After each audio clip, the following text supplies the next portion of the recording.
कर. नमस्कार. मानस सायकोलॉजिकल हेल्थ सेंटर तर्फे ओके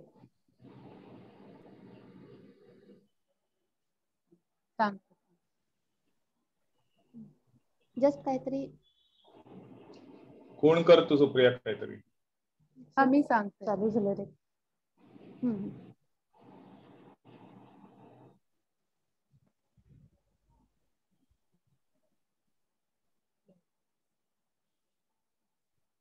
नमस्कार. मानस सायकोलॉजिकल हेल्थ सेंटर तर्फे राबवल्या जाणाऱ्या मन आरोग्य सप्ताह ह्या कार्यक्रमात मी आपल्या सगळ्यांचं मनपूर्वक स्वागत करते. मी मानस सायकोलॉजिकल हेल्थ सेंटरची काउन्सिलर अदिती कामत. आपल्या ह्या डोंबिवली येथील मानस सायकोलॉजिकल हेल्थ सेंटर याला 20 वर्ष पूर्ण करून आपण आता 21व्या वर्षात आम्ही पदार्पण करत आहोत आणि त्या निमित्ताने मन आरोग्य सप्ताह हा आम्ही साजरा करतो आहोत, जेणेकरून सगळ्यांपर्यंत मानसिक आरोग्याबद्दल अवेअरनेस निर्माण करावा. मानसिक आरोग्याबद्दल जे काही प्रश्न असतात लोकांचे त्याबाबत काही माहिती त्यांच्यापर्यंत पोहोचवावी असा आमचा उद्देश आहे. त्याआधी थोडंसं आपल्या कार्यक्रमाला सुरुवात करण्याआधी मी थोडंसं सेंटर बद्दल सांगते. आपल्याबरोबर मानस सायकोलॉजिकल हेल्थ सेंटरचे डॉक्टर अद्वैत पाध्ये सुद्धा आज आपल्या सोबत आहेत. तेच आपल्याशी आता चर्चा करणार आहेत. आपण त्यांची मुलाखत घेणार आहोत आणि वेगवेगळ्या काही मानसिक आजारांबद्दल आजच्या आणि उद्याच्या भागात आपण त्यांच्याकडून काही गोष्टी जाणून घेणार आहोत. तर मानस सायकोलॉजिकल हेल्थ सेंटरची स्थापना 2001 साली झाली. त्यानंतर ओपीडी वरच्या बेसिसवर, आयपीडीच्या बेसिसवर पेशंट घेणं वगैरे हे सगळं चालूच होतं. पण त्याच बरोबरीने काही काळानंतर मनोदय ट्रस्टची ही स्थापना झाली आणि विविध उपक्रम त्या अंतर्गत राबवले जाऊ लागले. विविध सपोर्ट ग्रुप अर्थात स्वमदत गट किंवा ज्याला आपण सपोर्ट ग्रुप हे त्याच्यामध्ये सुरू झाले. आता त्याबद्दल मी थोडंसं डॉक्टरांना विनंती करते की त्यांनी ह्याबद्दल थोडंसं सविस्तर माहिती त्यांनी सांगावी. डॉक्टर. नमस्कार. 20 वर्षापूर्वी 16 जून 2001 ला मानस सायकोलॉजिकल हेल्थ सेंटर आम्ही गौतमेश्वर धाम च्या बिल्डिंग मध्ये दत्तनगरला टंडन रोडला सुरू केलं. त्याला आज 20 वर्ष पूर्ण झाली आणि 21व्या वर्षात आपण पदार्पण करत आहोत. आज मागे वळून बघताना खूप मोठा प्रवास डोळ्यासमोर उभा राहतोय. 20 वर्षापूर्वी जेव्हा स्थापना केली तेव्हा तिथे ओपीडी नर्सिंग होम पण होतं, सायकॅट्रिक नर्सिंग होम जे डोंबिवलीतलं पहिलं असं होतं आणि त्याच जोडीला काउन्सिलिंग सेंटर असा सगळा तो हे होता. जेव्हा पेशंट ऍडमिट करताना म्हणजे पेशंट ऍडमिट केल्यानंतर ट्रीटमेंट करून किंवा ओपीडी बेसिसवर सुद्धा उपचार करताना बरेचदा जे स्किझोफ्रेनियाचे रुग्ण प्रामुख्याने त्या काळात असायचे, कारण कोणत्याही सायकॅट्रिस्टच्या प्रॅक्टिसच्या सुरुवातीला जास्त करून सुरुवातीला येणारे जे रुग्ण असतात ते स्किझोफ्रेनियाचेच रुग्ण त्याच्यात जास्त असतात. तर असे रुग्ण असायचे जास्त आणि बरे झाल्यानंतर किंवा ट्रीटमेंट घेऊन थोडं बरं वाटल्यानंतर सुद्धा पालकांची एक तक्रार असायची कायम की तो नुसताच घरी, तो किंवा ती घरी नुसतीच बसून असते, झोपून असते, काही करत नाही, तुमच्या इकडे येऊन बसू दे का तिला किंवा त्याला, असं सारखे प्रश्न विचारायचे. तेव्हा मला लक्षात आलं की नुसती औषधोपचार किंवा म्हणजे जे भौतिक उपचार जे काही आपण म्हणतो, अगदी ईसीटीची ट्रीटमेंट जरी आयपीडी बेसिसवर दिलेली असेल तरी सुद्धा नुसतं तेवढ्या उपचारांनी रुग्णाला पूर्ण बरं वाटत नाही. त्यांनी पूर्णपणे पुन्हा कामाला लागणं किंवा पुन्हा आयुष्याची नव्याने मांडणी करणं ही अपेक्षा आहे त्याच्याकडून. अर्थातच कारण बऱ्याचदा ही सुरुवात जी झालेली असते ती तरुण कुमार वयात झालेली असते, त्याच्यामुळे त्यांनी पुन्हा आपल्या आयुष्याची नव्याने सुरुवात करावी ही अपेक्षा असण्याच्यातही काही गैर नाही.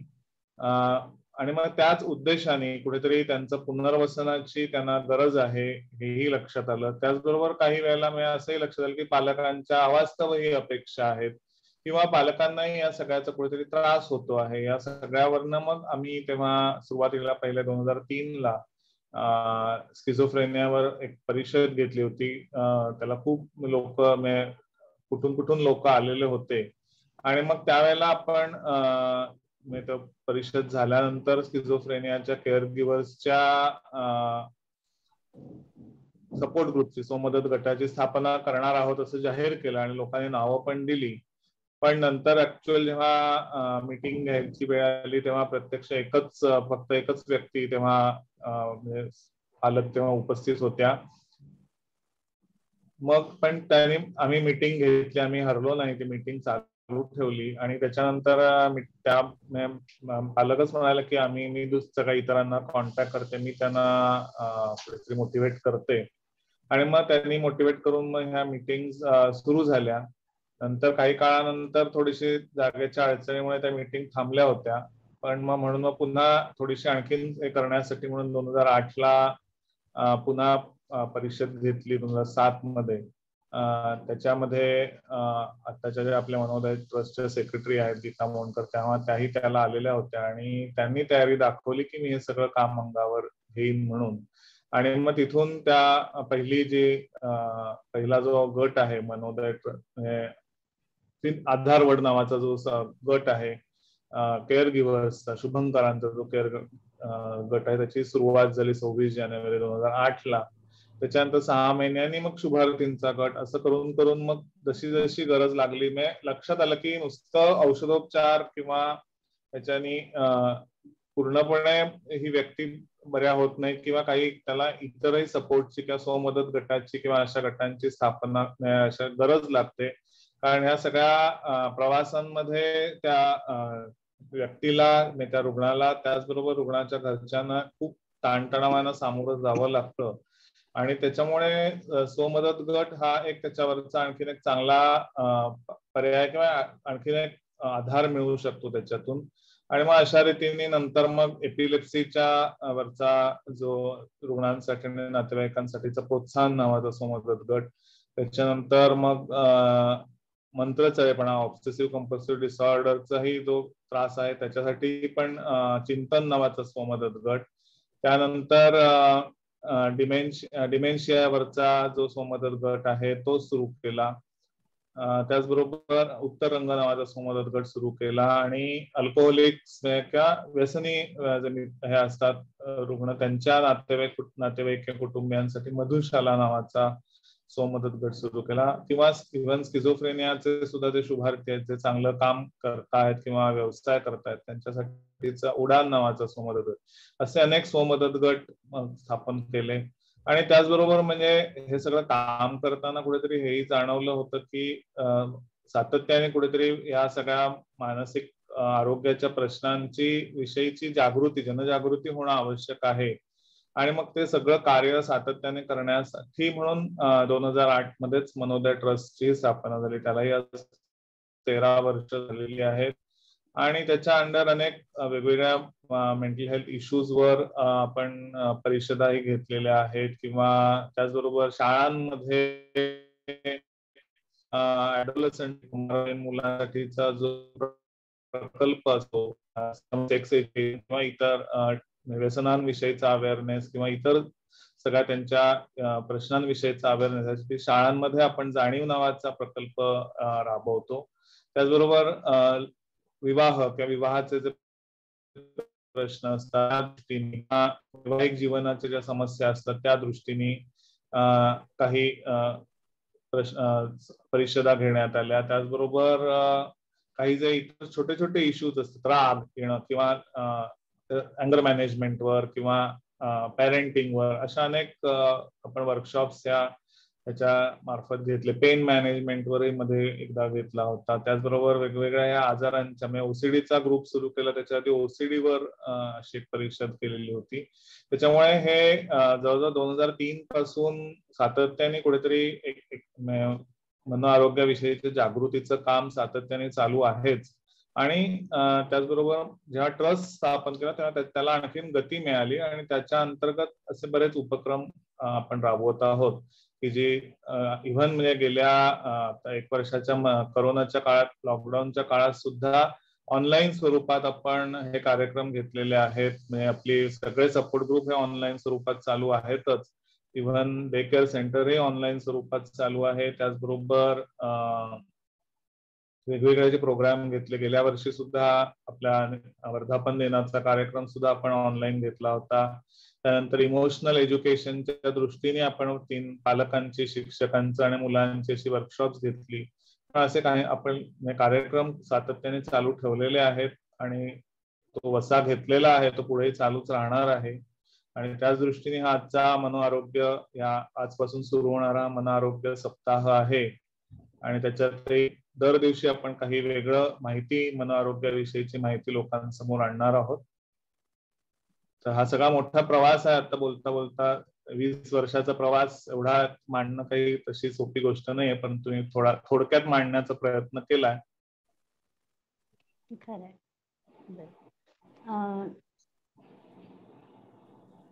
तर आता आपण सर, मला वाटतं मुलाखतीला आपल्या हळूहळू सुरुवात करूया. आणि तुम्ही जसं आता म्हणताय की खूप वेगवेगळे उपक्रम आपण राबवतोय. मीही आज काही वर्ष झाली मानसमध्ये काम करते आहे. आणि मला वाटतं की नक्कीच आपल्या या उपक्रमांचा फायदा होतो आहे.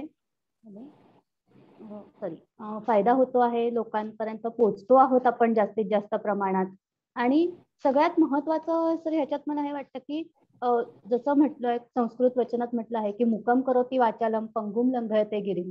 या अशक्यप्राय वाटणाऱ्या ज्या वरवर बघता गोष्टी असतात, त्या आपण असे अनेक सुखद धक्के आपल्याला नेहमीच अनुभवायला मिळतात. आणि तो मला वाटतं आपल्या सगळ्यांसाठीच सगळ्यात मोठा आनंद आहे आणि चांगली गोष्ट आहे आपल्या सगळ्यांसाठीच ती. तर आता जसं की डिप्रेशन, आज आपण मी मगाशीच उल्लेख केला त्याप्रमाणे आपण आज आणि उद्याच्या 2 भागांमध्ये काही मानसिक आजारांविषयी किंवा काही मानसिक समस्यांविषयीची माहिती आपण घेणार आहोत. तर सुरुवातीला मला त्याच्यात विचारावंसं वाटतं सर की आता तसं बघितलं तर संभ्रम, भीती, उदासीनता किंवा चिंता, संशय, कधी कधी विसराळूपणा असेल किंवा खूप काटेकोरपणा, परफेक्शन, या भावना ज्या आहेत ना, त्या सगळ्यांनीच अनुभवलेल्या असतात कधी ना कधीतरी, किंवा प्रत्येकाच्याच मनात थोड्याफार प्रमाणात ह्या सगळ्या भावना असतातच.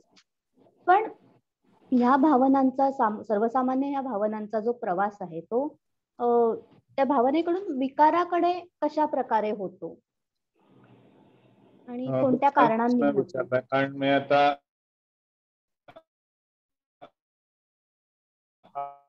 आपल्या सगळ्यांच्या मनात कधीतरी भीती वाटते, कधी शंका येतात, आपण खूप परफेक्ट वागण्याचा प्रयत्न करतो किंवा विसरायलाही होतं. आणि मग अशा वेळेला असं कधीतरी असं मानसिक आरोग्याविषयीचे अनेक लेख येत असतात. मग एखादा लेख जरी वाचला तरी आपल्याला वाटतं की अरे आपल्याला तर हा आजार झालेला नाहीये ना. तर असं वाटणं हा खूप साहजिक आहे. म्हणजे अगदी म्हणजे हा जेव्हा MBBS ला असताना पहिल्यांदा मी सायकॅट्रीचं पुस्तक वाचलं, तेव्हा माझ्याही पहिलं वाचन करताना मलाही हा मनात आलेलं होतं की अरे हे तर सगळं आपल्यालाही कधीतरी होतं.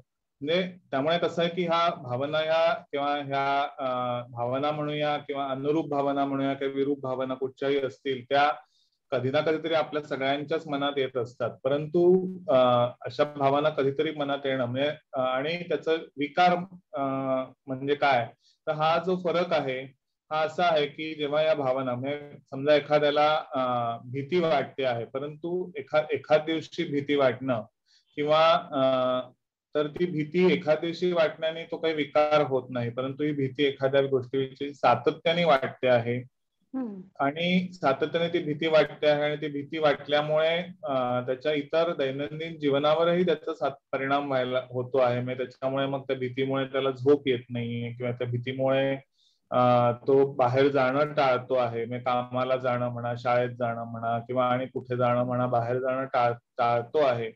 त्याच्यामुळे मग त्याच्या ह्या दैनंदिन कामावर त्याच्यामुळे परिणाम झालेला आहे किंवा त्याच्या प्रोडक्टिव्हिटीवर किंवा त्याच्या एफिशियन्सीवर त्याचा समजा परिणाम व्हायला लागलेला असेल, तर म्हणजे सोशल फंक्शनिंग ज्याला आपण म्हणतो आणि ऑक्युपेशनल फंक्शनिंग म्हणजे त्या व्यक्तीचं जे कार्यक्षेत्र आहे त्या कार्यक्षेत्रावर परिणाम होणं आणि इन जनरल समाजातल्या, कुटुंबातल्या आणि समाजातल्या वावरावर जर त्याचा परिणाम व्हायला लागला तर नक्कीच तो विकार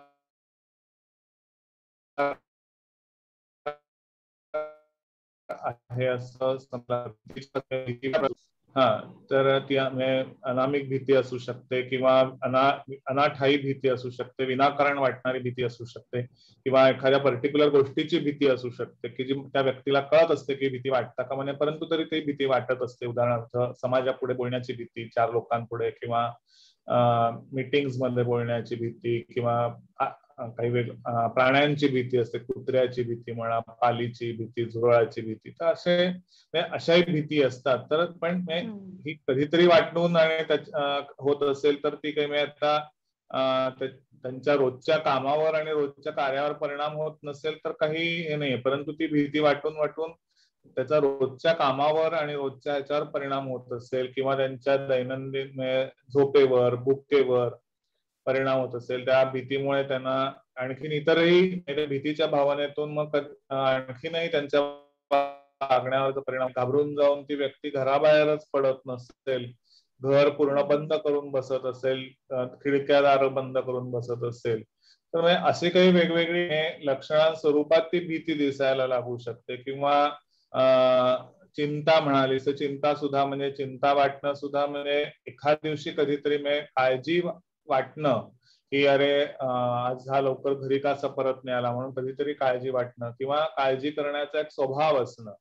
इथपर्यंत ठीक आहे. परंतु त्या काळजी करण्यामुळे मग त्या अति काळजी वाटण्यामुळे जर सतत छातीत धडधडत आहे, सतत म्हणजे खूप घाबरायला होत आहे, पॅनिक म्हणजे धडधडणं, घाम येणं, थरथरणं आणि चक्कर आल्यासारखं वाटणं,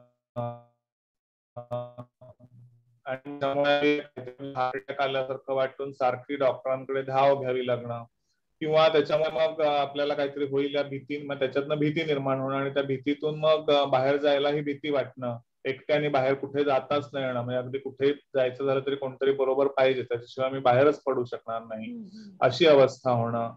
असं जर होत असेल तर मग तो सगळा विकार आहे असं म्हणायला हरकत नाही. त्याच्यामुळे कधीतरी अशा भावना मनात येणं, किंवा कधीतरी भावना आल्या आणि तर त्या काही विकार त्याला लगेच म्हणता येणार नाही, परंतु सातत्याने त्या भावना मनात येत असतील आणि त्याचा आपल्या दैनंदिन जीवनावर, सामाजिक वावरावर आणि आपल्या कार्यक्षमतेवर परिणाम होत असेल तर तो विकार आहे असं आपण म्हणू शकतो. म्यूट झालेस. कुठल्याही एखाद्या भावनेची किंवा वर्तनाची आपण ज्याला FID फॅक्टर म्हणतो, फ्रिक्वेन्सी, इंटेन्सिटी आणि ड्युरेशन, हे कशा प्रमाणात आहे ह्याच्यावरती हे ठरतं की ती एक भावना आहे का त्याचं पुढे जाऊन त्याचं कुठेतरी त्या विकारामध्ये किंवा आजारामध्ये रूपांतर होतं आहे. बरोबर. आपल्या दुसऱ्या सहकारी आमच्या गीता मॅडम सुद्धा आमच्या बरोबर आहे. तर आता गीता मॅडम तुम्ही विचारता प्रश्न. थँक्स. डॉक्टर, अँक्सायटी म्हणजे चिंता, भीती म्हणजे फिअर आणि टेन्शन म्हणजे स्ट्रेस, यामध्ये काय फरक आहे या तिन्ही गोष्टींमध्ये? आता त्यातली जी भीती ही जी भावना आहे, ही भीती ही भावना ही माणसाची एक नैसर्गिक भावना आहे. म्हणजे माणसाच्या म्हणजे जेव्हा आपण आदिमानवाच्या अवस्थेत होतो तेव्हापासूनची ती अवस्था आहे, ती भावना आपल्या बरोबर आहे. म्हणजे आपण आदिमानव असताना जेव्हा मेन आपल्याला जगणं हेच किंवा आपण जिवंत राहणं हे मोठं ध्येय असायचं त्या आदिमानवापुढे. कारण दुसरी टोळी, कारण टोळीने हे आदिमानव राहायचे आणि मग एखादी टोळी दुसऱ्या टोळीवर हल्ला करायची, आणि मग अशा वेळेला भीती ही भावना असायची की जी त्या माणसाला जागरूक ठेवायची किंवा व्हिजिलंट ठेवायची त्या आदिमानवाला, आणि त्यामुळे एक डेंजर आहे किंवा धोका आहे हे जाणवून देण्यासाठी ती भावना खूप आवश्यक होती. आणि त्यामुळे ती भीतीची भावना ही आपल्या लिंबिक सिस्टीम मध्ये, आपल्या मेंदूचा जो सगळ्यात पहिला भाग आहे, म्हणजे जो प्राण्यांमध्येही असू शकतो, तर तो लिंबिक सिस्टीमचा भाग आहे, तो त्याच्यामध्ये ती भीतीची भावना आहे. म्हणजे ज्ञानेश्वराने सुद्धा ज्ञानेश्वरीत म्हटले की हे आगातव घडले, जीवीची आधी जडले, हे चैतन्याचे शेजारी, वसती ज्ञानाच्या एकहारी. म्हणजे की जीवापासून आधीच जडलेली, जीवाला आधीच जडलेली ह्या भावना आहेत, राग म्हणा किंवा भीती म्हणा, या आधीपासून जडलेल्या भावना आहेत आणि हे चैतन्याचे शेजारी आहेत. म्हणजे आपल्या बुद्धी ज्ञानाच्या आणि वसती ज्ञानाच्या एकीनंतर आलेलं वरदान आहे, माणसाला मिळालेलं हे वरदान आहे. त्यामुळे नंतर जो मेंदू डेव्हलप झाला, निओ कॉर्टेक्स डेव्हलप झालं, त्याच्या खालच्या भागातच ही भीतीची भावना बसलेली आहे. ज्ञानेश्वरांनी त्या काळात ज्ञानेश्वरी इथे लिहून ठेवलेलं आहे. तर त्यामुळे ही भीती ही नैसर्गिक भावना आहे. तर चिंता आणि स्ट्रेस हा वेगळा. स्ट्रेस ही गोष्ट अशी आहे, स्ट्रेस म्हणजे ताण. तर ताण म्हणजे की एखाद्या कुठची अशी घटना की ज्याच्यामुळे शरीरात घडल्यामुळे काही शरीरात जे काही बायोकेमिकल बदल, जीवरासायनिक बदल होतात आणि भावनिक बदल होतात, त्याचा परिणाम म्हणजे ताण आहे. आणि त्या ताणाचाच एक भाग म्हणजे चिंता आहे असं आपल्याला म्हणता येईल. ताणाचंच एक ताणातनच निर्माण होणारी एक जी भावना आहे ती चिंतेची भावना आहे असं म्हणता येईल. तर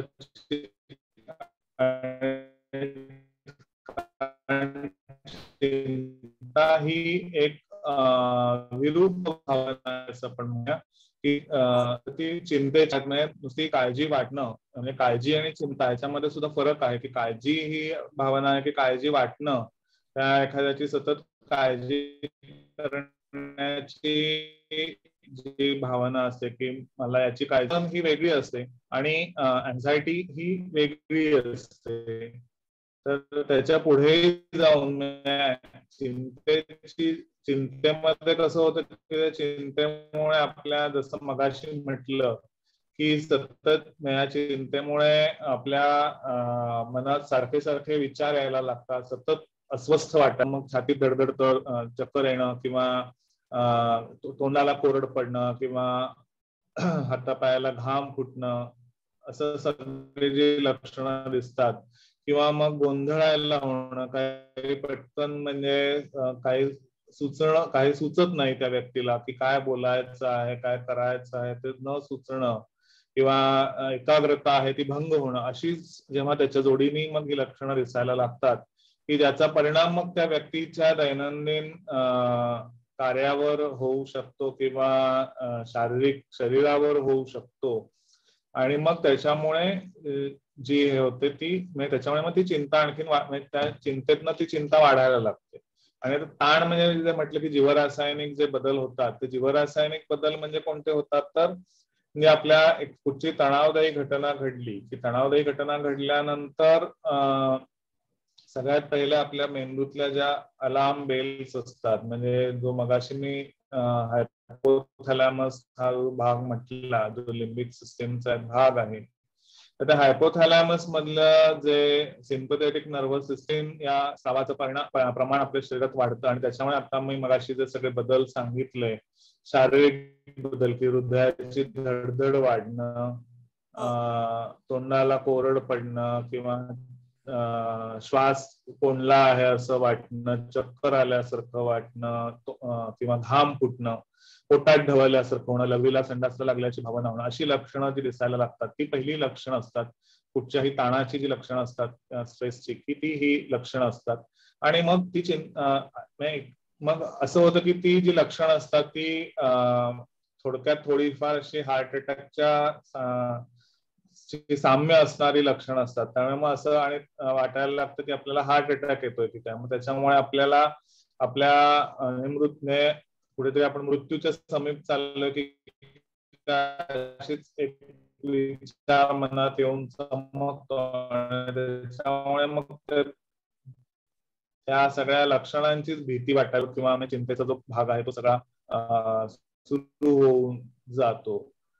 तर आणि मग त्याच्या जोडीला माझी इमोशनल रिॲक्शन होते ती मगाशी मी सांगितली की गोंधळल्यासारखं होणं, काही न समजणं, आवाज सहन न होणं, चिडचिड होणं, किंवा एखादं पटकन काही करायला न सुचणं, विसरायला होणं, कॉन्सन्ट्रेशन किंवा एकाग्रता कमी होणं. तर अशा पद्धतीचे जे बौद्धिक किंवा इमोशनल, भीती ही म्हटलं तर नैसर्गिक भावना आहे, परंतु मगाशी मी म्हटलं तसं की भीती ही जर सातत्याने एखाद्या गोष्टीची वाटायला लागली की त्याच्यामुळे मग त्याच्या कामावर परिणाम होतो आहे. की सोशल, आता मला 4 लोकांसमोर बोलायची समजा भीती वाटते आहे, तर मग मी उद्या ऑफिसमध्ये काही मीटिंग असेल तर त्या मीटिंग मध्ये मी कसं बोलणार, मला बोलायला सांगितलं तर मग त्याच्यामुळे आधीच भीती वाटायला लागते. मग आज मीटिंग आहे म्हटल्यावर सकाळपासूनच त्या आदल्या दिवशीपासूनच खूप अस्वस्थ वाटायला लागतं, काही सुचत नाही, भूक लागत नाही, झोप येत नाही. मग त्या मीटिंगच्या वेळेला सुद्धा खूप घाम फुटतोय होतं, बोलता येत नाही आणि त्याच्यामुळे मग पुन्हा कामावर परिणाम झाल्यामुळे किंवा त्याच्यामुळे इमेजवर परिणाम झाल्यामुळे मग आणखीन दुसऱ्या दिवशी पण त्रास व्हायला लागतो. असं सातत्याने मग ती भीती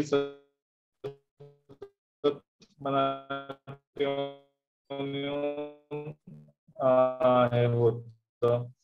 किंवा म्हणजे मग अशी ज्याला फोबिया असू शकतो की म्हणजे उंचीची भीती वाटणं किंवा प्राण्यांची म्हणजे बंद जागेची भीती, मग त्याच्यामुळे ट्रेन मधनं जायला भीती वाटणं, विमानातनं जायला भीती वाटणं किंवा साध्या बिल्डिंग मध्ये कुठच्याही बिल्डिंग मध्ये जायला तिथे लिफ्ट आहे अशा ठिकाणी जायला लिफ्ट मधनं जायला भीती वाटणं. मग त्याच्यामुळे समजा ऑफिसेस मध्ये लिफ्ट असेल किंवा आणखी कुठे कुठे ठिकाणी लिफ्ट असेल तर मग तिथनं जायला ती भीती वाटते.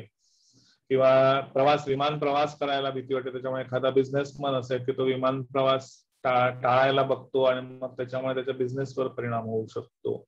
तर असं सगळं जर होत असेल म्हणजे ही अनाठाई, कळतंय की भीती अनाठाई आहे की मला अशी भीती वाटता कामा नये, परंतु तरी ती भीती वाटत राहत असेल तर मग त्याला फोबिया डिसऑर्डर असं म्हणता येऊ शकतं. हाही चिंतेच्याच डिसऑर्डरचा एक भाग आहे. तर अशा पद्धतीने भीती ही सुद्धा म्हणजे जेव्हा वाढते तेव्हा जास्त प्रमाणात ती वाटायला लागते आणि त्याचा मगाशी म्हटलं तसं की दैनंदिन जीवनावर परिणाम व्हायला लागतो, तेव्हा मग तोही एक विकारच, भयगंडाचा विकार किंवा मग त्याच्यातनं फोबियाचा विकार, असे विकार मग जडू शकतो. बरोबर. आता अँक्झायटीची लक्षणं ही विविध वयोगटात वेगळी असतात का, आणि जर असतील तर कशी?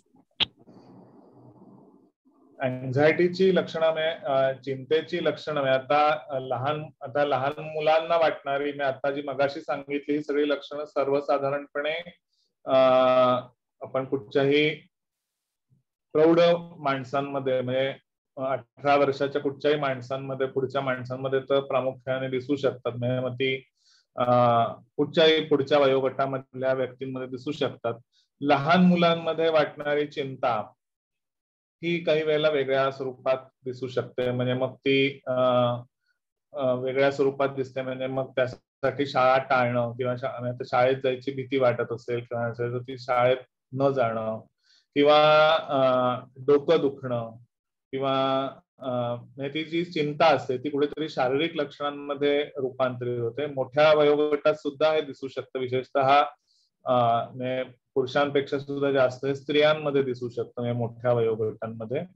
तर त्यामुळे ही लक्षणं अशा पद्धतीने चिंता ही वेगळ्या स्वरूपात म्हणजे शारीरिक लक्षणांच्या स्वरूपात सुद्धा ती ट्रान्सफर होऊ शकते किंवा कन्व्हर्ट होऊ शकते. तर त्यामुळे जी चिंता आहे तर ही लहान मुलांमध्ये मग वेगवेगळे डोकेदुखी, पोटदुखी अशा पेन सिम्पटम्सच्या माध्यमातून दिसायला लागते. मग बरोबर शाळेची वेळ झाली की त्यांना डोकं दुखायला लागतं, पोट दुखायला लागतं काहीतरी, आणि मग शाळेची वेळ टळून गेली की मग आपोआप सगळं ते छान वावरायला लागतात. तर अशा पद्धतीने कुठेतरी त्यांच्यामध्ये हा भाग दिसू शकतो.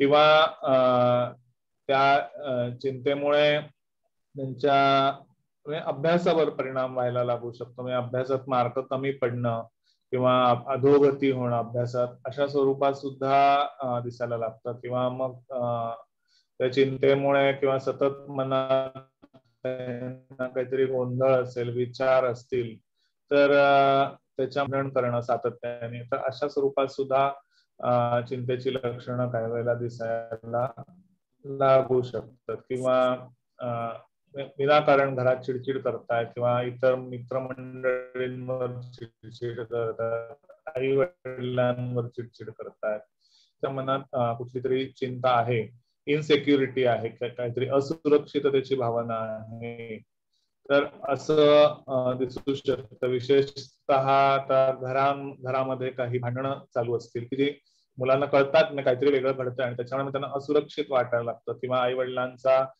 घटस्फोट होणार असेल किंवा असं काही असेल, किंवा घटस्फोटच असं नाही, पण काही कारणाने मी आता वडील लांब म्हणजे नोकरी निमित्ताने लांब जाणार असतील, त्याच्यामुळे ते भेटणार नसतील, तर या सगळ्या ह्याच्यातनं अशा अनेक कारणांमुळे मुलांमध्ये इनसिक्युरिटीची भावना निर्माण होऊ शकते आणि त्या इनसिक्युरिटीतनं चिंता निर्माण होऊन मग त्यांच्या वागण्यामध्ये म्हणजे चिडचिड होणं किंवा अक्रस्ताळेपणाने वागणं किंवा भूक कमी होणं किंवा अशा पद्धतीची लक्षणं दिसायला लागतात किंवा त्यांच्या अभ्यासावर परिणाम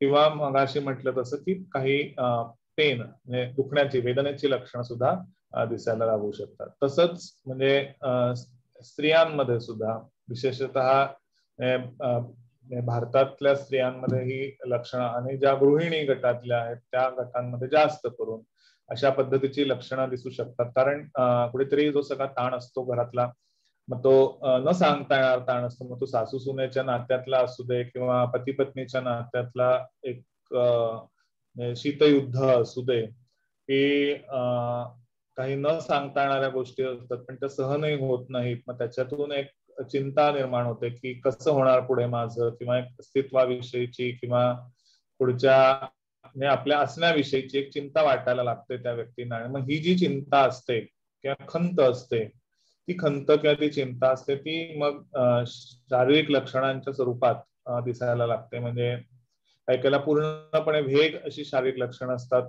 म्हणजे की इथे दुखतंय तिथे दुखतंय, म्हणजे सगळीकडेच दुखत आहे किंवा चक्करच येते आहे किंवा म्हणजे अशी वेगवेगळ्या ठिकाणी काहीतरी दुखत आहे किंवा अशा पद्धतीची लक्षणं असतात. किंवा काही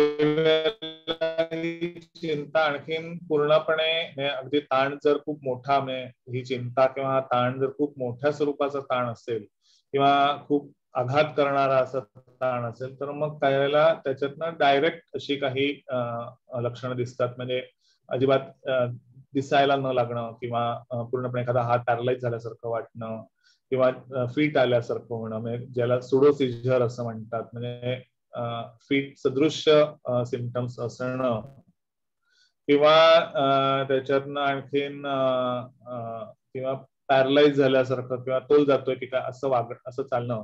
तर अशा पद्धतीची जो मानसिक ताण असतो, जी चिंता असते, ती कुठेतरी शारीरिक लक्षणांमध्ये कन्व्हर्ट होते आणि अशा पद्धतीने सुद्धा म्हणजे ज्याला कन्व्हर्जन डिसऑर्डर असं म्हणतात आणि ती जास्त करून स्त्रियांमध्येच दिसत असते. तर अशा पद्धतीने हे स्वरूपात सुद्धा हे चिंता दिसू शकते.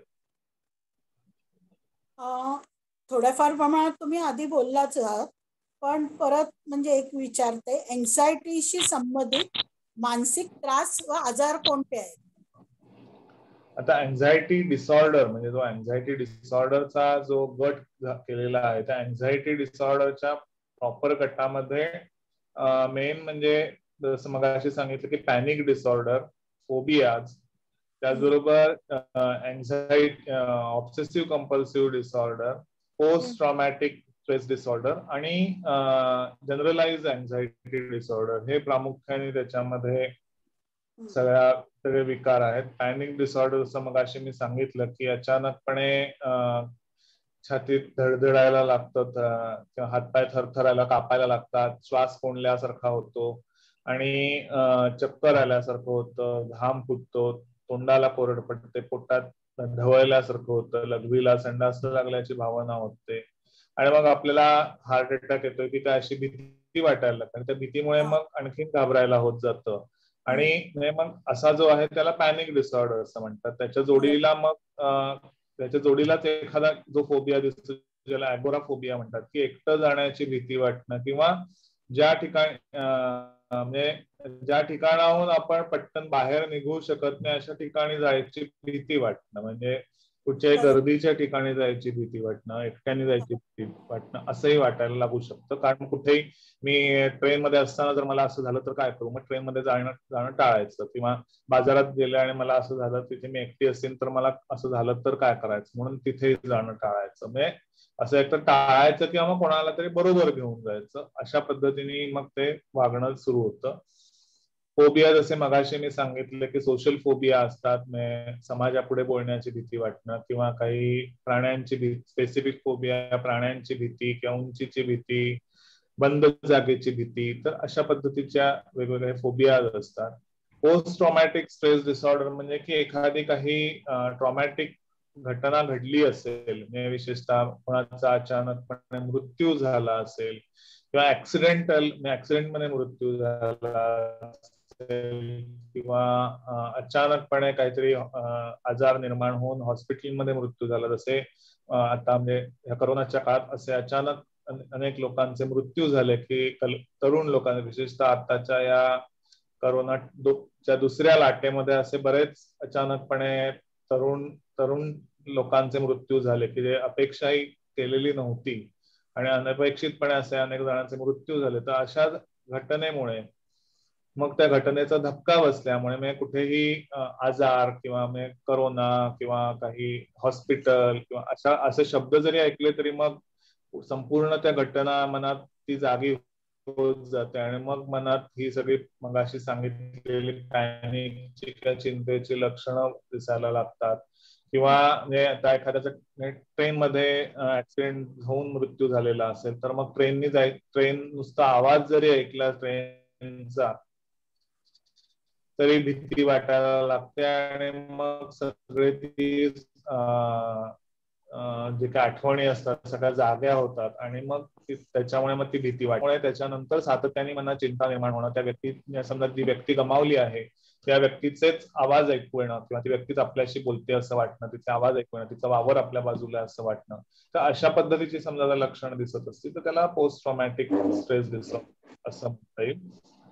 आणि जो सतत कशाची ना कशाची तरी काळजी वाटत राहणं, सतत कसली ना कसली तरी छोट्या छोट्या गोष्टींची काळजी वाटणं किंवा अनामिक भीती वाटणं किंवा अनामिक हुरहुर वाटत राहणं, त्याच्यामुळे सतत दिवसभर अस्वस्थ वाटत राहणं आणि अशा पद्धतीने त्या सगळ्या ह्याच्यामुळे मग दैनंदिन कार्यावर परिणाम होणं असं जर होत असेल तर त्याला जनरलाइज अँझायटी डिसऑर्डर आहे असं म्हणता येईल.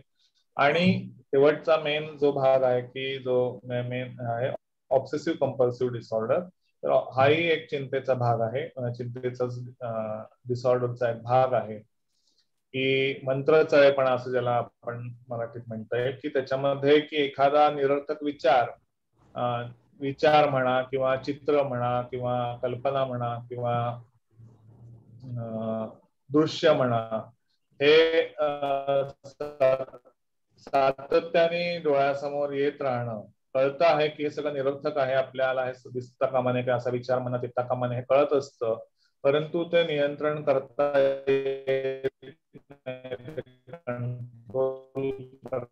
येत नाही. मग कंट्रोल न करता आल्यामुळे मग त्याच्यातनं बेचैनी वाटणं, अस्वस्थ वाटणं तिचं वाटायला लागतं आणि मग ते तो विचार किंवा ती हे घालवण्यासाठी मग काहीतरी निरर्थक कृती कोणीतरी करत असेल की असा एखादा काहीतरी विचार येत असेल की कोणाविषयी वाईट विचार येत असेल, मग तो वाईट विचार घालवण्यासाठी सतत कोणाच्या पाया पडणं, देवाच्या पाया पडणं अशा पद्धतीने करत असेल किंवा आपले हात सतत घाण झालेले आहेत, काहीतरी घाण लागलेली आहे असं वाटून सातत्याने वाटणं, मग तो विचार घालवण्यासाठी सतत हात धुणं किंवा सगळीकडे जसं आता करोनाच्या काळात की सरफेस वरनं करोनाचे विषाणू येतात किंवा ह्याच्यावरनं येतात, मेटल्स वरनं येतात, त्याच्यामुळे मग सगळ्या वस्तू सातत्याने धुवून काढणं, मग बाहेरनं आलेल्या व्यक्तीवर सुद्धा फवारे उडवणं, त्यांच्या ह्याच्यावर फवारे उडवणं, त्यांना कुठे टच न करू देणं, म्हणजे अशा पद्धतीची करोना नव्हता तेव्हाही काही ज्यांना हा आजार होतो तेव्हाही त्यांना ही लक्षणं असायची, काही अशी लक्षणं दिसायची, पण करोना काळात ती वाढली. पण अशा पद्धतीची लक्षणं जर दिसत असतील किंवा एखादं आपण बंद केलंय की नाही, आपण दार बंद केलंय की नाही असं वाटत राहणं किंवा गॅस बंद केलाय की नाही असे विचार मनात येणं, मग त्यासाठी सतत जाऊन चेक करणं. आता आपल्यालाही कळायला घरातनं बाहेर निघताना आपण गॅस बंद केलाय की नाही, कुलूप लावलंय की नाही असे विचार येतात मनात, पण आपण ते आठवतो किंवा फार फार तर अगदी तिथेच असू तर एकदा जाऊन चेक करतो. पण एखादा असेल की सगळं घर बंद केलं, खालती गेला, थोड्या अंतरावर गेला, परत आला, चेक केलं, परत खालती गेला, परत विचारायला, परत वर आला, परत त्याचा वेळ जात असेल जसं मगाशी म्हटलं की हे सगळे विचार येऊन आणि हे येऊन काही निरर्थक विचार आपल्याही मनात येतात. शंका, स्वतःच्या एबिलिटी बद्दल सुद्धा शंका मनात येणं, की आपण करतोय ते बरोबर करतोय की नाही असं वाटणं, किंवा एखादी गोष्ट अशाच परफेक्ट पद्धतीने झाली, गोलच्या गोलच पोळ्या सगळ्या बाहेर पाहिजे, त्या पोळ्याचा सुद्धा आकार हे होता कामा नये, किंवा काही अंक मोजल्यानंतरच घराबाहेर पडणं, किंवा काही अंक मोजल्यानंतरच एखादी गोष्ट करणं, त्या विशिष्ट पद्धतीनेच कपडे कपाटात लावणं, किंवा ते विशिष्ट पद्धतीने लावले नसतील तर ते सतत बदलत राहणं, किंवा त्याप्रमाणे सतत अरेंज करत राहणं, त्याच्यात वेळ घालवणं, किंवा हा शर्ट घालू का तो शर्ट घालू, हा घालू का तो घालू, हे करू का ते करू, या सतत संभ्रमावस्थेत विधावस्थेत असणं, आणि त्यात सगळं ते असल्यामुळे, असं सगळं होण्यामुळे मग त्याच्यामुळे मग आपल्या दैनंदिन कार्यावर आणि आपल्या सामाजिक वावरावर परिणाम होणं, म्हणजे एक असंही व्हायचं की विशिष्ट आकडे मोजल्यानंतरच मी आला, नाही तर परत मागे येणार, परत तेवढे अंक मोजणार आणि परत पुढे जाणार. अशा पद्धतीचे लक्षण ह्या आजारामध्ये वेगवेगळ्या प्रकारचे लक्षणं दिसत असतात, आणि त्याच्यामुळे त्यांच्या दैनंदिन कार्यावर आणि सामाजिक वावरावर परिणाम होतो. आणि अशा पद्धतीचे वेगवेगळे विकार हे चिंतेच्या अँझायटी डिसऑर्डर्स मध्ये आपल्याला बघायला मिळत असतात. बरोबर बरोबर. आता पुढे सरकूया. शारीरिक स्थिती किंवा शारीरिक आजार आणि मानसिक त्रास यांचा संबंध कसा असतो? शारीरिक आजार आणि मानसिक त्रास, आता असं आहे की आपल्या मेंदूचा काही भाग हा मन म्हणून काम करत असतो. जसं मग अशी म्हटलं लिंबिक सिस्टीम आहे, प्रीफ्रंटल कॉर्टेक्स आहे, तर असा सगळा जो भाग आहे हा मन म्हणून काम करत असतो. परंतु मेंदूचा इतर भाग हा शरीरावर नियंत्रण ठेवत असतो, आणि मेंदूचे सगळेच भाग एकमेकांना जोडलेले असतात, त्यांच्या चेतातंतूंद्वारे किंवा पेशी सगळ्या एकमेकांना जोडलेल्या असतात.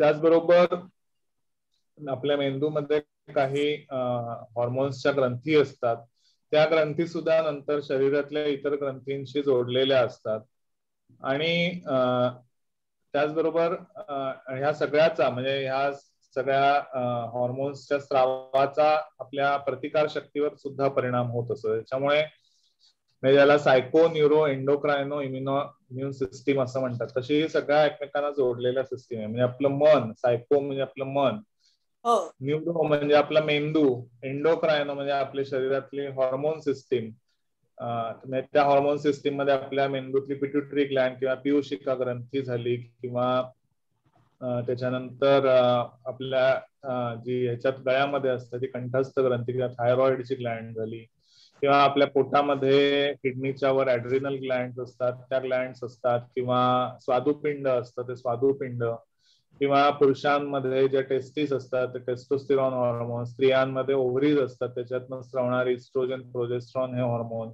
तर ह्या सगळे जे आहेत हे सगळ्यांचा एकमेकांशी संबंध असतो, आणि त्याचबरोबर आपल्या जी काही प्रतिकार शक्ती असते, आपल्या शरीरातल्या पांढऱ्या पेशी असतात त्यांचं कार्य, या सगळ्याचा एकमेकांशी संबंध असतो. म्हणजे आता सातत्याने एखादा माणूस ताणाखाली असेल, सातत्याने चिंताग्रस्त असेल आणि त्याच्यावर ट्रीटमेंट उपचार घेतले नाही, तर सातत्याने ही चिंता वाढत गेल्यामुळे मग त्याचा परिणाम हा आपल्या रोगप्रतिकार शक्तीवर होऊ शकतो. सातत्याने चिंतेखाली राहिल्यामुळे मग टी सेल्स म्हणजे पांढऱ्या पेशी असतात त्यांच्या कार्यावर त्याचा परिणाम, रोगप्रतिकार शक्ती ही कमी होत असते.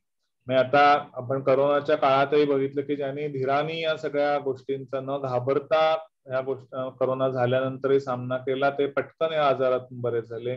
जे घाबरले, जे खूप खचले, त्यांना जास्त वेळ लागला या सगळ्या ह्याच्यातनं बाहेर यायला. तर म्हणजे याचाही परिणाम म्हणजे आपल्या मनाचा आणि प्रतिकार शक्तीचाही जवळचा संबंध आहे याच्यातून लक्षात येतं. त्याचबरोबर समजा थायरॉइडचं स्त्राव जर कमी असेल किंवा जास्त असेल, हायपोथायरॉइडिझममुळे डिप्रेशन येऊ शकतं, तर हायपरथायरॉइडिझममुळे अँझायटीची लक्षणं दिसू शकतात. तर त्याचबरोबर कॉर्टिसॉल म्हणजे ऍड्रिनल ग्लँडचं हॉर्मोनचं कॉर्टिसॉलचं प्रमाण आहे, ते प्रमाण जर शरीरात वाढलं तर त्याच्यामुळे नैराश्य येऊ शकतं. डायबिटीस म्हणजे इन्शुलिनचं प्रमाण कमी असल्यामुळे डायबिटीस होतो, पण त्या डायबिटीसमुळे सुद्धा डिप्रेशन येऊ शकतं. किंवा ताणामुळे, सततच्या ताणामुळे मग काय होतं की शरीरातली इन्शुलिनच्या कार्यावर परिणाम होतो, आणि ते इन्शुलिनचं कार्यावर परिणाम झाल्यामुळे मग शुगर लेवल वाढू शकते. तर अशा पद्धतीने स्ट्रेस इंड्यूस डायबिटीस सुद्धा आपल्याला बघायला मिळू शकतो. आणि मग डायबिटीस झाल्यामुळे पुन्हा प्रतिकार शक्तीवर परिणाम होतो, तो वेगळा.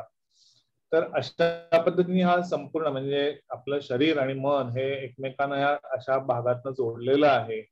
आणि त्याच्यामुळे मनावर मानसिक त्रास कुठचाही झाला असेल तर त्याचा परिणाम शरीरावर होऊ शकतो.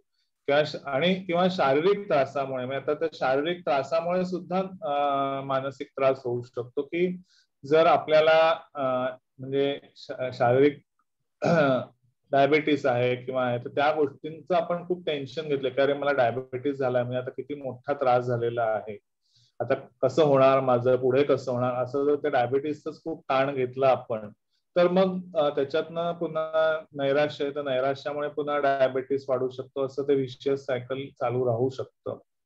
त्याचबरोबर म्हणजे जे काही सायकोसोमॅटिक आजार आहेत आपण म्हणूया की मनातल्या चिंता, सततच्या चिंतेमुळे बीपी, ब्लड प्रेशरही वाढू शकतं.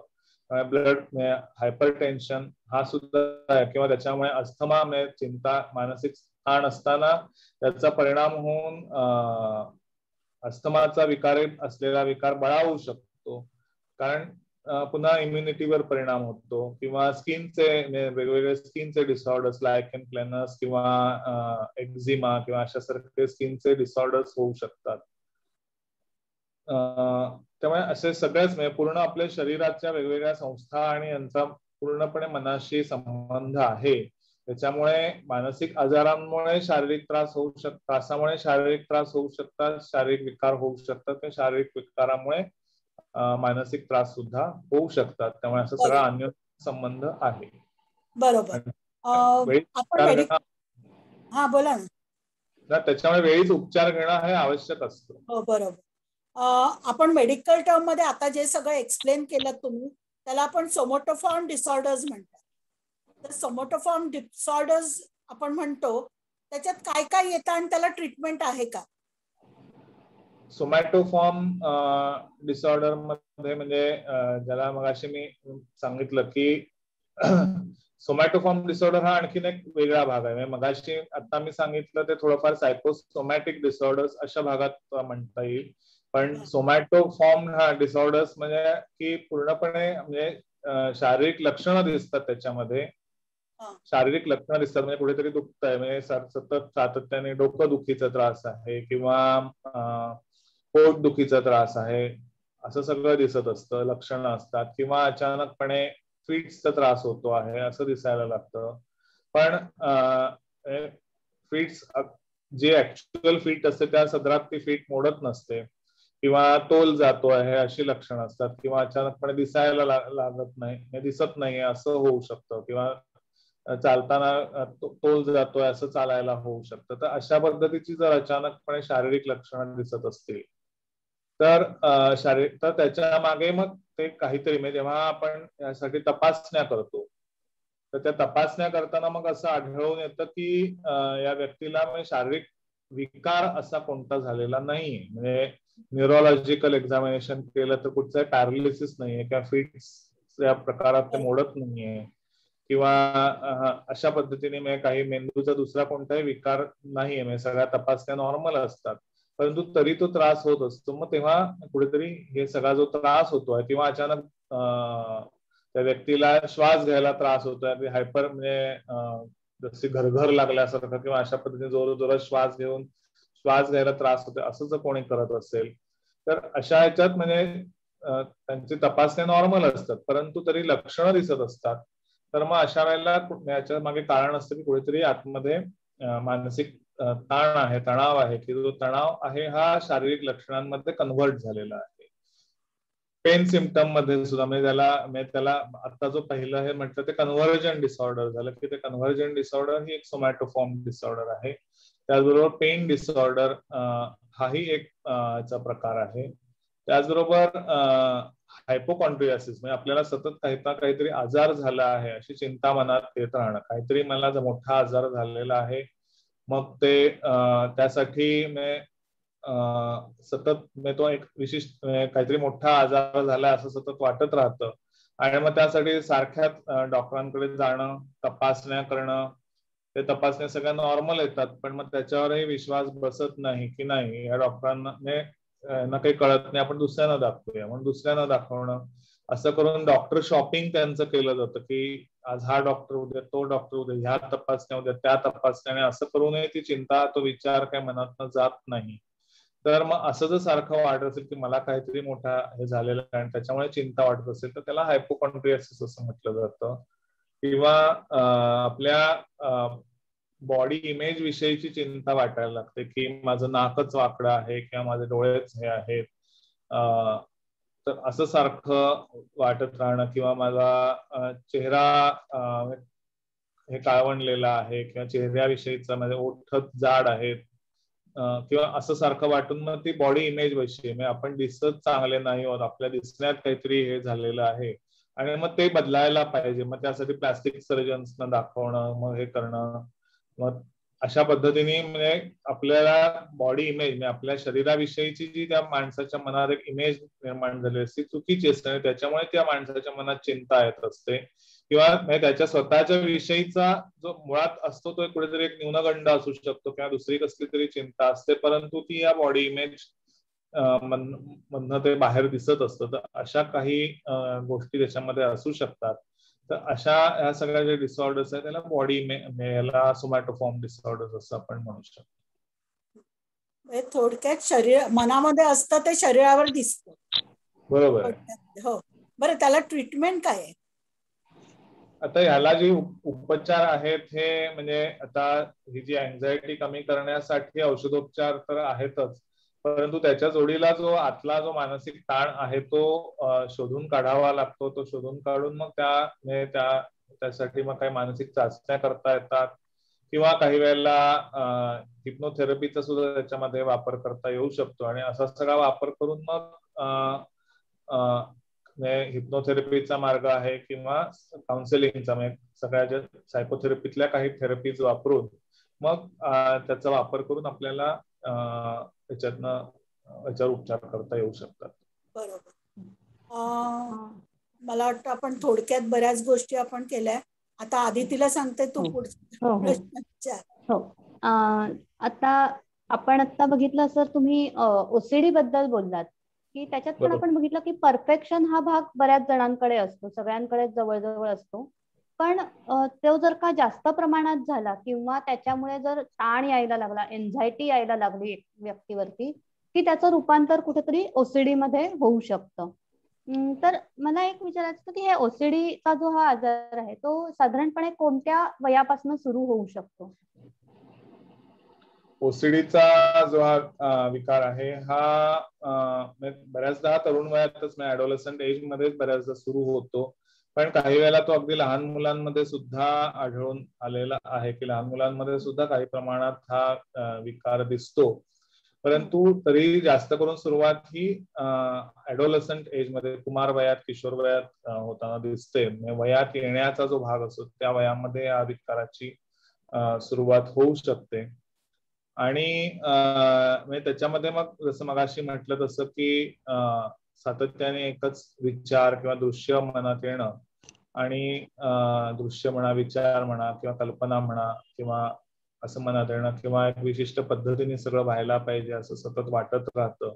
जसं मगाशी तू म्हणालीस की परफेक्शनिझम म्हणजे परफेक्ट असणं हे प्रत्येकालाच आवडत असतं की एखादी गोष्ट परिपूर्ण व्हायला पाहिजे, परंतु ती परिपूर्णतेचा म्हणजे खूपच अट्टहास खूपच दुराग्रह जर कोणी धरत असेल आणि तो त्याच्यामुळे जसं मगाशी म्हटलं की त्यांच्या दैनंदिन जीवनावर आणि याच्यावर परिणाम होत असेल की म्हणजे पोळ्या त्या गोलच्या गोल तशाच व्हायला पाहिजे, एका सगळ्या पोळ्या तशाच गोल ती चळत दिसली पाहिजे असं जर म्हणजे जरा थोडीशी झाली तर ती पुन्हा लाटताना ती पुन्हा हे करायची, गोळा करायचा, पुन्हा ती लाटायची, पुन्हा गोल नाही झाली तर पुन्हा, असं जर कोणाचा त्याच्यात वेळ जात असेल तर मग त्या व्यक्तीला पोळ्या करायला किती वेळ लागेल हे आपल्याला रोज असं व्हायला लागलं. किंवा गाडी पार्क करताना तो एक मिस्टर बीनचा व्हिडिओ पण आहे की त्याच्यामध्ये असं आहे की तो गाडी पार्क करताना सुद्धा एक एवढं मोजूनच नाही, प्रत्येक वेळेला उतरायचं, मोजायचं की नाही, थोडस अंतर जास्त वाटलं तर पुन्हा ती मागे पुढे करायची, पुन्हा ती पार्क करायची. म्हणजे असा जो परफेक्शनिझमचा दुराग्रह करण्यात जर पुन्हा त्यांचा हे होत असेल तर तो विकार आहे असं म्हणता येईल. किंवा नाहीतर मग परफेक्शनिझम हा त्यांच्या व्यक्तिमत्वाचा, म्हणजे परफेक्शनिझम असणं हा त्या व्यक्तीच्या व्यक्तिमत्वाचा भाग असू शकतो असं म्हणता येऊ शकतो. आणि ह्याच्या ट्रीटमेंटचं स्वरूप काय आहे? तुम्ही एक मगाशी सपोर्ट ग्रुपचा उल्लेख केला, ह्या व्यतिरिक्त अजून काय काय ट्रीटमेंटचा भाग असू शकतो त्याच्यामध्ये? आता मंत्रचळेपणाच्या या उपचारामध्ये मगाशी आता हा जो विकार आहे हा जो मेंदूमध्ये सिरोटोनिन नावाच्या जो हॉर्मोन जीवरसायन असतं, त्या जीवरसायनाच्या कमतरतेमुळे हा विचारांवरचं नियंत्रण कुठेतरी हरवलेलं असतं आणि त्यामुळे मग हे विचार नियंत्रित करता येत नाही. त्याच्यामुळे त्या जीवरसायनाची लेव्हल वाढवणारी जी औषधं असतात ती औषधांचे उपचार आपल्याला त्याच्यामध्ये करावे लागतात. आणि त्याच्या जोडीला म्हणजे चिंता असते किंवा बऱ्याचदा असं होतं की सततच्या म्हणजे असं सतत विचार मनात येत आहेत, निरर्थक विचार येतात, ह्या गोष्टीचाच ती व्यक्ती इतका धसका देते आणि हे किती प्रयत्न केले तरी जात नाही, असं करून ती व्यक्तीला हताशपणा आलेला असतो किंवा नैराश्य सुद्धा आलेलं असतं. त्याच्यामुळे मग त्या जोडीला नैराश्यावरही ट्रीटमेंट करावी लागते. तर अशा पद्धतीने मग ती औषधोपचार करणं हा मेन महत्वाचा भाग आहे. आणि हे जे काही कंपल्सिव्ह बिहेवियर्स होत असतात ती बिहेवियर मॉडिफाय ती करण्यासाठी किंवा ती नियंत्रित करण्यासाठी मग त्याच्या जोडीला बिहेवियरल थेरपी किंवा मानसोपचाराचे जे काही इतर हे आहेत मग त्याच्यामध्ये सीबीटी, आरईबीटीचा वापर करता येऊ शकतो की हे विचारांवर नियंत्रण मिळवण्यासाठी ते सीबीटी किंवा आरईबीटीच्या मार्फत त्याचा उपयोग करता येऊ शकतो.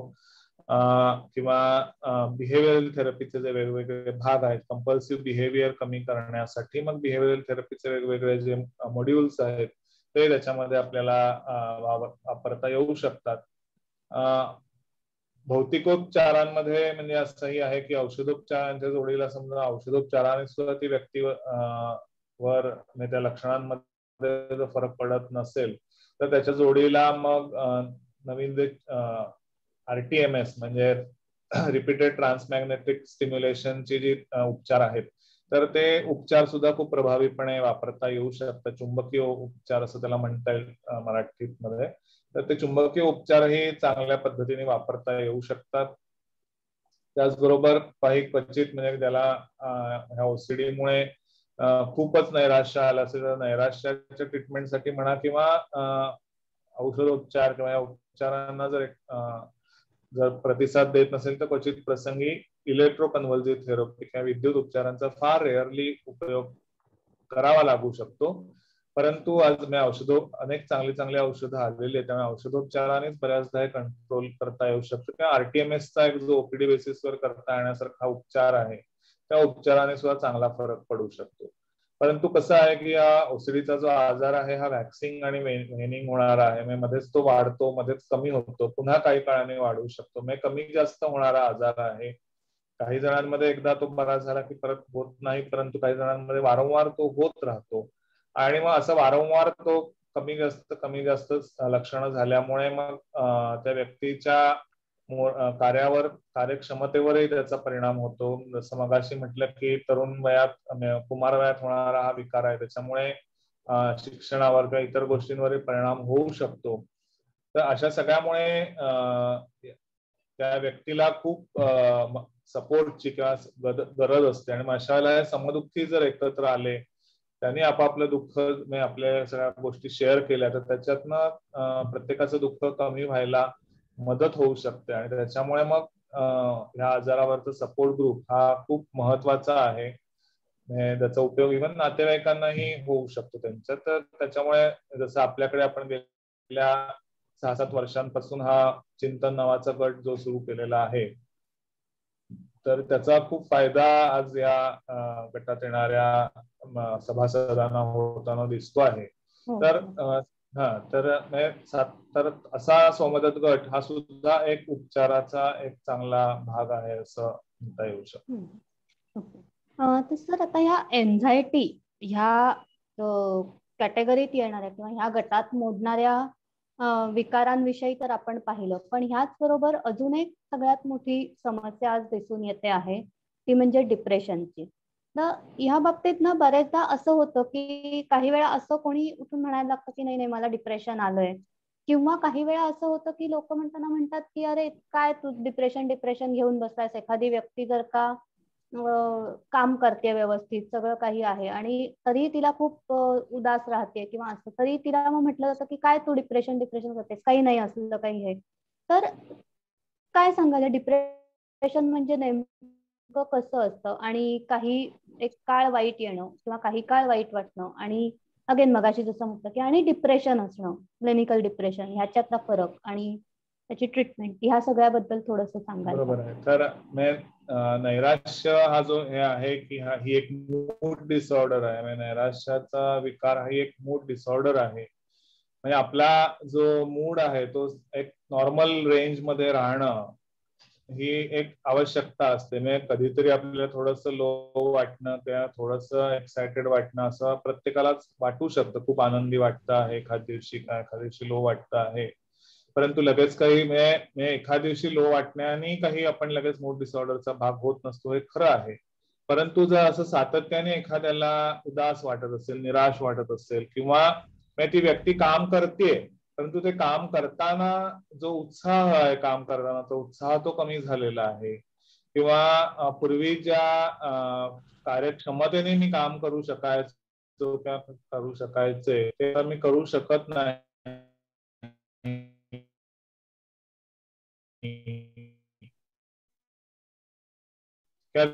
सतत मनात नकारात्मक विचार येत आहेत, किंवा मग त्याच्यामुळे भुकेवर परिणाम झालेला आहे, किंवा त्याच्यामुळे सतत नकारात्मक विचार म्हणजे मनात येत आहेत, त्याच्यामुळे मग एकाग्रतेवरही परिणाम झालेला आहे, आत्मविश्वासावर परिणाम झाला आहे.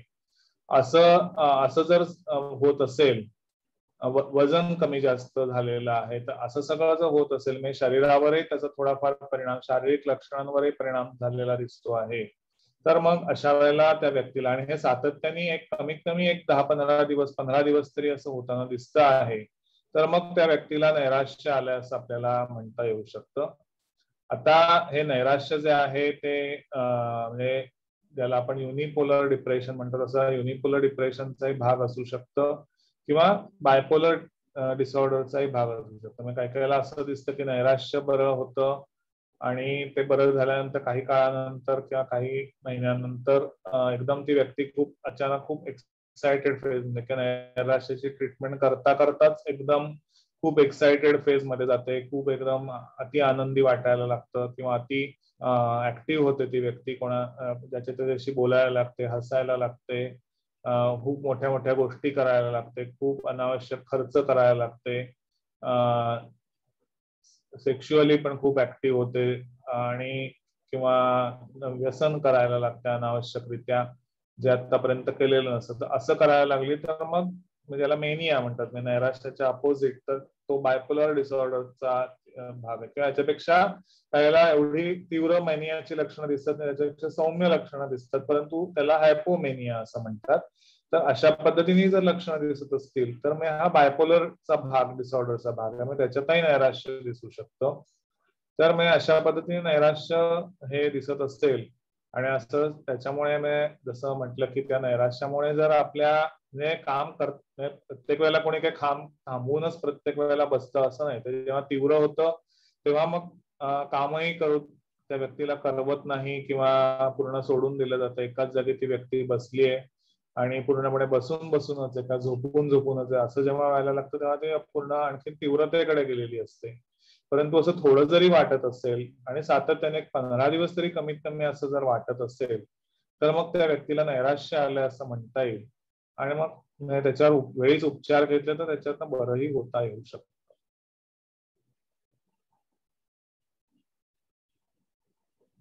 म्यूट झाली असतो आदिती. ओके. आणि मग याच्यामधून आणखीन बाहेर पडण्याच्या दृष्टीने किंवा ह्याची ट्रीटमेंट हँडलिंग ह्याबाबत काय सांगाल? कोणासाठी, घरच्यांसाठी असेल किंवा त्या व्यक्तींसाठी स्वतः असेल? आता कसं आहे की नैराश्याची म्हणजे आता मेन कारण जे आहे ते जसं मग असं म्हटलं की मेंदूतले होणारे जीवरासायनिक बदल म्हणजे सिरोटोनिन किंवा नॉरएपिनेफ्रिन किंवा ॲड्रिनालिन अशा जे काही जीवरसायनं असतात त्यांच्या लेव्हलमध्ये कमी होण्यामुळे बरीचशी लक्षणं, डोपामाइन याच्यामुळे ही लक्षणं दिसत असतात. परंतु त्याच्यामुळे औषधोपचार हा मेन महत्वाचा भाग आहे. अँटी डिप्रेसंट औषधं ही याच्यामध्ये फार महत्वाचं काम करतात.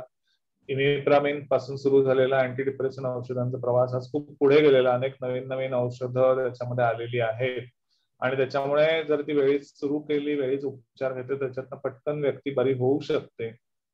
त्याच्या जोडीला म्हणजे काही वेळेला जर आता काही वेळेला त्याच्या जोडीला म्हणजे त्या नैराश्यामुळे काही प्रॉब्लेम्स निर्माण होतात किंवा घरातल्या काही म्हणजे आता हे सगळं होण्यामागे काही त्या व्यक्तीच्या व्यक्तिगत समस्या असू शकतात किंवा कौटुंबिक समस्या असू शकतात. तर त्या समस्यांमुळे सुद्धा नैराश्य आलेलं असू शकतं किंवा त्या समस्या सुद्धा एक वन ऑफ द फॅक्टर्स असू शकतात. तर मग अशा वेळेला त्या व्यक्तीला औषधोपचारांबरोबर काउन्सिलिंगची गरज असते किंवा त्यांच्या त्या नैराश्यामध्ये अनेक नकारात्मक विचार मनात येत असतात, स्वतःविषयी म्हणा, आजूबाजूच्या व्यक्तींविषयी किंवा गोष्टींविषयी म्हणा किंवा स्वतःच्या भविष्याविषयी म्हणा. तर अशा अनेक नकारात्मक विचार त्या व्यक्तीच्या मनात येत असतात किंवा काही वेळेला असं असू शकतं की त्या व्यक्तीची जी एक नकारात्मक विचारसरणी असते किंवा अविवेकी विचारसरणी असते इन जनरल जगाकडे पाहायची किंवा स्वतःकडे पाहायची, त्याच्यामुळे नैराश्य आलेलं असू शकतं. तर असं सगळं जर असेल तर मग तेव्हा असं सगळं आहे ते दूर करण्यासाठी मग त्या व्यक्तीला मानसोपचाराची गरज असू शकते आणि मग त्या मानसोपचारातनं त्याच्यामध्ये कॉग्निटिव्ह बिहेवियरल थेरपी किंवा रॅशनल इमोटिव्ह बिहेवियरल थेरपी अशा पद्धतीच्या उपचार पद्धतींचा खूप चांगल्या पद्धतीने उपाय होऊ शकतो किंवा इतरही जे आहेत जसं आर्ट बेस्ड थेरपीचा सुद्धा चांगल्या पद्धतीने याच्यामध्ये वापर करता येऊ शकतो. तर अशा पद्धतीने हे उपचार केले तर नक्कीच फरक पडू शकतो. किंवा मगाशी जसं म्हटलं की जेव्हा काही वेळेला थोडीशी लक्षणं मध्यम तीव्र स्वरूपाची असतात किंवा असतात तर अशा वेळेला नैराश्यावर चुंबकीय उपचारांचा चांगला परिणाम होऊ शकतो. काही वेळेला हे नैराश्य जेव्हा खूप तीव्र स्वरूपाचं असतं किंवा खूप त्या अतिनैराश्यातून किंवा तीव्र स्वरूपाच्या नैराश्यामुळे त्या व्यक्तीला आपलं जीवन संपवावं असं वाटत असतं किंवा तसे विचार येत असतात किंवा तशी कृती त्या व्यक्तीच्या हातून घडलेली असते. तर अशा वेळेला मग हे विचार तातडीने कमी होणं ही खूप गरज असते काळाची. मग अशा वेळेला त्या व्यक्तीला इलेक्ट्रो कन्व्हर्सिव्ह थेरपी किंवा विद्युत उपचारांची खूप गरज असते आणि त्याच्यामुळे त्याच्यामध्ये खूप पटकन चांगला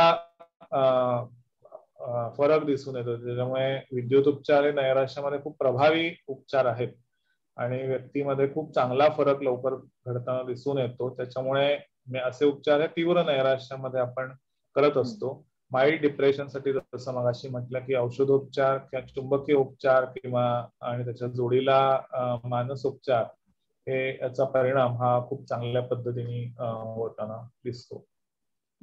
ह्या बाबतीत जेव्हा आता एखादा डिप्रेशनचा त्रास असलेली व्यक्ती आपल्या आजूबाजूला जेव्हा असेल तेव्हा घरच्यांनी म्हणा किंवा त्याच्या संपर्कात असलेल्या इतर व्यक्तींनी म्हणा साधारणपणे काय प्रकारची काळजी घ्यावी, कोणत्या गोष्टी टाळाव्यात? बरेचदा असं होतं की त्या व्यक्तींना की अरे काय एवढं घेऊन बसलं, सोडून दे, हसायचं असतं किंवा पॉझिटिव्ह विचार करायचे असतात वगैरे वगैरे असे सल्ले दिले जातात. पण नेमकं काय करावं अशा वेळेस बाकीच्यांनी? कसं आहे की त्यावेळेला त्या व्यक्तीची मानसिक स्थितीच अशी झालेली असते, म्हणजे जो या सगळ्या जीवरासायनिक बदलांमुळे किंवा याच्यामुळे त्याचा मूड असा झालेला असतो की त्याला कळत असतं की आपल्याला आपण नॉर्मल नाही होत, आपण कुठेतरी निराश झालेले आहोत की आपल्याला उदास वाटतं, आपल्याला असं वाटायला नकोय, पण तरी सुद्धा ते जे वाटत असतं ते काही त्याच्या हातात राहिलेलं नसतं. त्याच्यामुळे तू काही नाही रे, तू असा विचार कर, तू पॉझिटिव्ह विचार कर किंवा असं त्यावेळेला सांगून त्या व्यक्तीमध्ये नुसता फरक पडत नसतो. तर त्यासाठी ती उपचारांचीच त्यावेळेला गरज असते. त्याच्यामुळे पहिल्यांदा जर अशी व्यक्ती जर कोणी आपल्याविषयी असं जर काही सांगत असेल तर त्या व्यक्तीला लवकरात लवकर तज्ञांची मदत घेणं. म्हणजे काही वेळेला असंही असतं की अगदी माइल्ड, खूपच माइल्ड नैराश्य असतं की जे नुसत्या मानसोपचाराने सुद्धा बरं होऊ शकतं. परंतु जेव्हा काही लक्षणं विशेषतः झोपेवर परिणाम झाला, खूप नकारात्मक विचार येत आहेत आणि खूप उदास वाटते, असं माइल्ड पण थोडंसं जास्त प्रमाणात जर असेल तर अशा वेळेला नक्कीच आपल्याला त्या व्यक्तीला औषधांची गरज असते.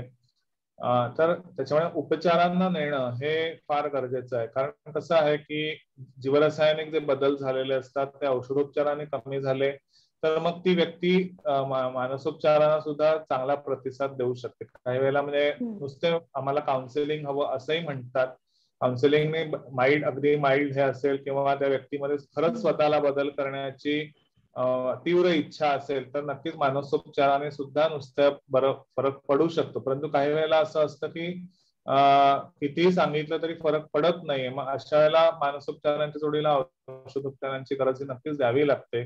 कारण त्याच्यामुळे जी इतर लक्षणांमधला फरक हा पहिल्यांदा दिसायला लागतो. म्हणजे झोप न येणं, भूक न लागणं किंवा उदास वाटणं, जेव्हा ह्याच्यात सिम्प्टोमॅटिक फरक होतो तेव्हा ती व्यक्ती मग विचारांच्या पातळीवरचा जो बदल असतो तो बदल करायला ती व्यक्ती स्वतःहून प्रयत्न करू शकते. त्या व्यक्तीला तेवढी मदत मिळते आणि मग पुढचा प्रवास हा थोडा जास्त सुसह्य सुलभ होऊ शकतो. आणि मग यासाठी म्हणजे कोणी व्यक्ती जर असं बोलत असेल, आपल्या मनातलं सांगत असेल तर त्या व्यक्तीला तज्ञांची मदत ताबडतोब देणं ही गरज आहे. म्हणजे त्या व्यक्तीचा अंगावर नाही काढलं पाहिजे, अंगावर नाही काढलं पाहिजे. काय होईल, थोड्या दिवसांनी आपोआप ठीक होईल, वाटेल बरं तुला, किंवा कशाला असा विचार करतो, असा विचार करू नको असं सांगून हा बदल होणार नाही. नुसतं सांगण्याने, तर व्यवस्थित उपचार केल्यानेच हे बदल होणार आहे. म्हणजे आता आपण थोडस कार्यक्रमाच्या शेवटाकडे येतो आहोत. तर आता आपली जी सगळी आज दिवसभर एक तासभर जी चर्चा झाली की त्याच्यामध्ये आपण भीती, एन्झायटी ह्यासारख्या गोष्टींविषयी बोललो. आपण आत्ताच डिप्रेशन बद्दल सुद्धा आपण बोललो. तर यामध्ये तुम्ही सगळं आता जसं सांगितलं की ह्या सगळ्या भावना ज्या आहेत त्या काही प्रमाणात सगळ्यांमध्येच असतात, सगळ्यांनाच त्या अनुभवत असतात सगळेच जण.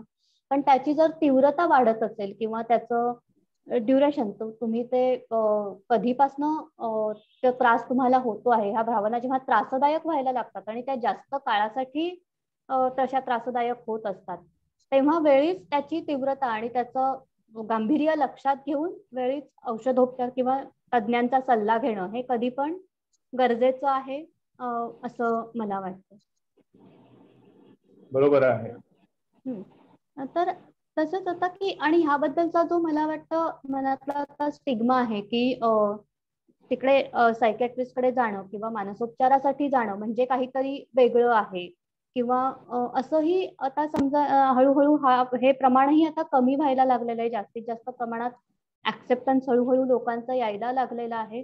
तर हे लक्षात घेणं की ठीक आहे की आपल्याला जर एखादा त्रास होत असेल तर आपण काही लगेच काहीतरी आपल्याला भयानक झालेलं आहे किंवा आपलं सगळं संपलं अशा रीतीने त्याच्याकडे न बघता, ठीक आहे की इतरांच्या तुलनेत मला आता ह्या भावना थोड्या जास्त प्रमाणात अनुभवतोय मी, पण त्याच्यावर मी वेळीच मदत घेतली तर मला पुन्हा माझं एरवीचं आयुष्य जे आहे ते चांगल्या प्रकारे मला जगता येऊ शकेल. हा अप्रोच ठेवणं मला वाटतं गरजेचं ठरेल. अगदी बरोबर आहे. म्हणजे 20 वर्षापूर्वी मी जेव्हा हे सुरू केलं तेव्हाचा असणारा ऍक्सेप्टन्स आणि आताचा ऍक्सेप्टन्स, याच्यामध्ये 20 वर्षापूर्वी सेंटर सुरू केलं, 23 वर्ष प्रॅक्टिसला झालेली आहेत. त्यामुळे 23 वर्षापूर्वीचा जो काही हा ऍक्सेप्टन्स किंवा स्वीकार होता त्याच्यात आणि आताच्या स्वीकारामध्ये नक्कीच फरक चांगला आलेला आहे. त्या मानाने जागृती लोकांमध्ये व्हायला लागलेली आहे. परंतु तरी सुद्धा म्हणजे ती आणखीन पूर्ण स्वरूपात येऊन, म्हणजे जसं आपण साधं ताप सर्दी खोकला झाल्यानंतर मग 1-2-4 दिवस एखाद दिवस आपण घरगुती उपचार करतो, पण 2 दिवस झाल्यानंतर तिसऱ्या दिवशी आपण नक्कीच आपल्या फिजिशियनना दाखवतो. तर तसंच हे एक 2-4 दिवस किंवा 4-5 दिवस हे सातत्याने किंवा 15 दिवस तरी सातत्याने लक्षात आल्यानंतर आपण हे वेळीच उपचार जर घेतले तर याच्यातनं नक्कीच त्या व्यक्तीला बाहेर पडता येऊ शकतं आणि त्यामुळे अशा पद्धतीने आपण या सगळ्याकडे बघण्याची गरज आहे. बरोबर आहे. तर धन्यवाद डॉक्टर. गीता मॅडम धन्यवाद. आपण आता आजचं सेशन आपण इथे थोडंसं आपण सगळ्यांचं आजच्या पुरतं